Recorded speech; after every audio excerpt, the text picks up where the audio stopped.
और मैं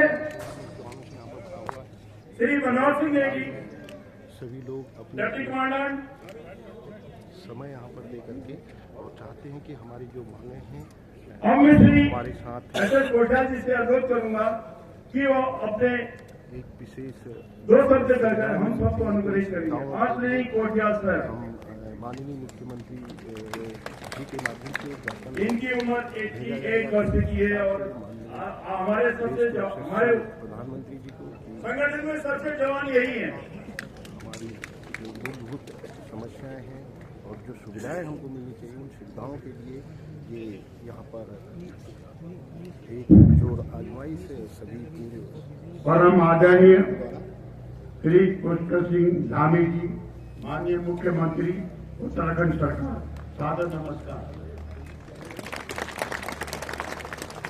सर, हम आज पूर्व अर्ध सैनिकों के सम्मेलन में एक युवा, ऊर्जावान, सरल हृदय तथा जुझारू मुख्यमंत्री को अपने बीच पाकर धन्य है।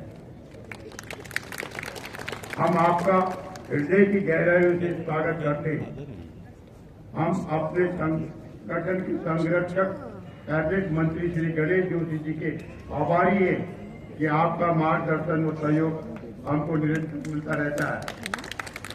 सर, कुछ दिन पहले जब मैंने आपसे बात की थी कि इस सम्मेलन में, जिसमें उत्तराखंड के सभी जनपदों के प्रतिनिधि, वीर नारियां और परिवार के सदस्य शामिल रहेंगे, माननीय मुख्यमंत्री जी का आशीर्वचन देने के लिए मुख्य अतिथि के रूप में निमंत्रित करना चाहते हैं, तो आपने स्वयं मुझे मुख्यमंत्री जी से अपने साथ चलकर निमंत्रण पत्र देने को कहा। साथ ही आपने भी हमारा निमंत्रण स्वीकार किया। हम भली भांति समझते हैं कि आदरणीय मुख्यमंत्री जी दिन रात उत्तराखंड को भारत का प्रथम राज्य बनाने के लिए जिस तरह मेहनत कर रहे हैं, वो फिर भी अपने अति कम समय में से आज अपना समय देकर हमारे विचार हमारे बीच पधारे।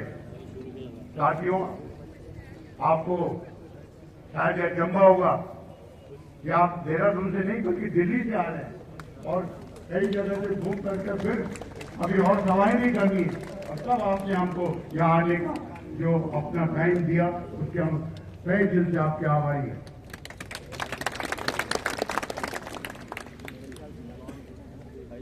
मैंने महोदय आपके समक्ष हमारी समस्याओं के 10 बिंदु, जिनमें हमारे गैलेंट्री मेडल पाने वाले वीरों को उत्तराखंड सरकार द्वारा पहचान की जाने, 8 फरवरी 14 के शासनादेश के अनुसार सैनिकों, पूर्व सैनिकों, वीर नारियों तथा विधवाओं और बच्चों की भांति दी जाने वाली सुविधाओं को हर सैनिकों का शासन आदेश और उसको लागू किए जाने के बारे में तथा भारत सरकार गृह मंत्रालय के पत्र 23/2012 के अनुसार सैनिक कल्याण बोर्ड का गठन करने की बात की, तो आदरणीय माननीय मुख्यमंत्री जी का सैनिकों तथा अर्ध सैनिकों की ओर विशेष ध्यान है, क्योंकि आप स्वयं सैनिक परिवार से आपने तुरंत हमारी मांगों के पत्र को अपने सचिवालय के अपर सचिव को आपसे चर्चा करने का आदेश दिया, जिसके लिए हम आपके आभारी हैं।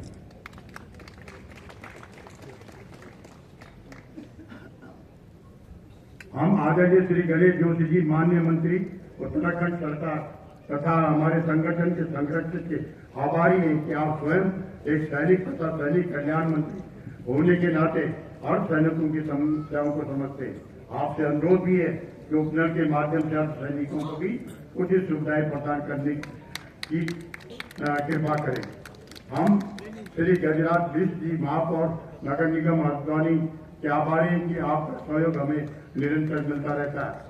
हम पूर्व additional DG CRPF Shri HR Singh, chairman alliance of all ex paramilitary forces welfare association तथा engineer ML Verma, chairman national coordination committee तथा Shri Bhanu Pratap Singh, sector IG CRPF के आभारी हैं कि आप इस सम्मेलन में शरीक होने के लिए दिल्ली और देहरादून से पधारे। हम वीर नारी श्रीमती गीतांजलि ममेटा तथा श्रीमती समता भट्ट के आभारी हैं कि आप इस सम्मेलन में उपस्थित हुए। अंत में मैं समस्त सीएपीएफ परिवार जनों का आभारी हूं कि आप इस सर्दी के मौसम में भी जनपदों से भारी संख्या में यहाँ पर उपस्थित हुए और मैं यहाँ के डीआईजी शंकर पांडे साहब का आभारी हूँ कि आपने हर तरीके से व्यवस्था में हमको मदद की। धन्यवाद। जय जय। बहुत बहुत धन्यवाद कोटियाल सर, आपके मधुर वचन और आपने हमारी समस्याएं मंत्रियों के सामने रखी और हमारी आवाज जरूर सुनेंगे। और मैं मंच पर आमंत्रित करता हूं श्री मनोहर सिंह नेगी,